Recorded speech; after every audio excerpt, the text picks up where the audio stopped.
चिराग ने धुरविरोधी चाचा के क्यों छुए पैर? क्या पासवान परिवार फिर होगा एकजुट? बिहार का नया सीएम कौन? नीतीश फिर बने जेडीयू के अध्यक्ष। निशांत ले रहे खास ट्रेनिंग। क्या बिहार में लागू होगा योगी मॉडल पार्ट 2? बीजेपी की लिस्ट में भावी सीएम कौन?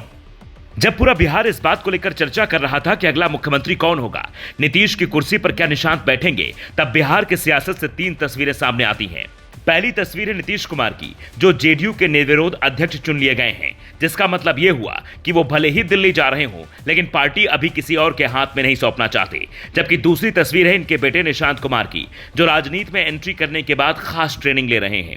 एक नेता और अपने पिता की तरह चलने, बोलने, उठने बैठने तक का सलीका सीख रहे हैं, ताकि पिता की सियासी विरासत को आगे बढ़ा सके। और तीसरी तस्वीर है चिराग पासवान की, जो अपने चाचा के साथ सारी दुनिया मिटाते दिख रहे हैं। ये तस्वीरें हैं बिहार के खगड़िया जिले के शहर बन्नी गांव की, जहां चिराग पासवान अपने चाचा पशुपति पारस के पैर छू रहे हैं।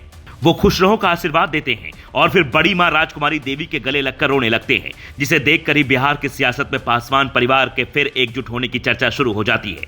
लोग ये भी पूछने लगते हैं कि क्या चिराग और चाचा दोनों को यह बात समझ आ गई है कि सत्ता के समीकरण से ज्यादा जरूरी रिश्तों की अहमियत है। चूंकि यह मौका गम का था, चिराग अपने दिवंगत चाचा अर्जुन पासवान को श्रद्धांजलि देने पहुंचे थे, इसलिए गम की इस घड़ी में इन तस्वीरों पर सियासी अंदेशा तो नहीं लगाया जा सकता, पर भाई प्रिंस राज को भी जिस तरह से चिराग ने गले लगाया ये संदेश देने की कोशिश की पासवान परिवार एकजुट है, वो उनके पुराने बयान याद दिला रहा है।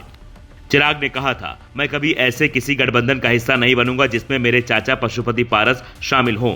उसके बाद जब पशुपति पारस गठबंधन से बाहर हुए थे, तब चिराग ने कहा था, चाचा आप गठबंधन में किनारे किए जाने का दर्द समझेंगे।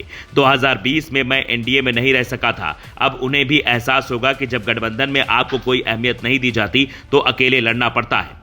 हालांकि बिहार की सियासत पर नजर रखने वाले लोग कहते हैं कि चिराग पासवान के घर पैतृक संपत्ति की लड़ाई काफी आगे बढ़ चुकी है।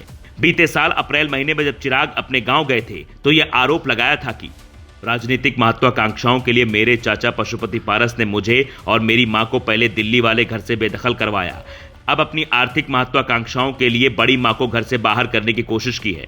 उनका सामान फेंकवा दिया गया, ये बर्दाश्त नहीं करेंगे, उनकी छुपाई संपत्तियों की पोल खोलेंगे। तो क्या पारिवारिक लड़ाई अब खत्म हो गई है, इसलिए चिराग अपने चाचा से आशीर्वाद ले रहे हैं और भाई प्रिंस को गले लगा रहे हैं? या फिर तस्वीरें सिर्फ गमगीन माहौल की है, इसलिए सियासी कयास बेवजह लगाए जा रहे हैं? जब बिहार के अगले सीएम पर चिराग से सवाल पूछा जाता है, तो वो खुद इन चर्चाओं पर विराम लगा देते हैं और कहते हैं, मैं सीएम की रेस में नहीं हूं, सीएम बीजेपी से होना चाहिए। जिसके बाद सम्राट चौधरी को सीएम बनाए जाने और बिहार में योगी मॉडल पार्ट 2 लॉन्च किए जाने की चर्चा तेज हो जाती है। क्योंकि बीजेपी में जिसका नाम सबसे ज्यादा चर्चा में होता है, उसे जिम्मेदारी नहीं मिलती। इससे यह भी कहा जा रहा है कि बिहार में कोई महिला मुख्यमंत्री बनाकर बीजेपी चौंका सकती है। अब आपके हिसाब से बिहार का सीएम किसे होना चाहिए? अपनी राय जरूर दीजिए।